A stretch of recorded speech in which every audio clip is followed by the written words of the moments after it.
How to say it is very hot in Igbo language? Hot, ọkụ. It is hot. Ọ dị ọkụ. Ọ dị ọkụ. Ọ dị ọkụ. It is very hot. Ọ dị ezigbote ọkụ. Ọ dị ezigbote ọkụ.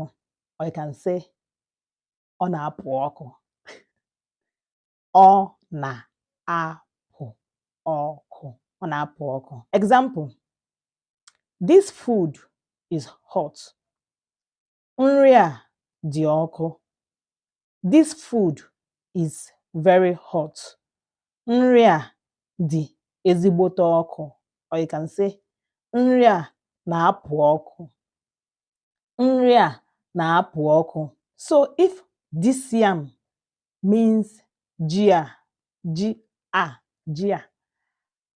how do we say this yam is hot?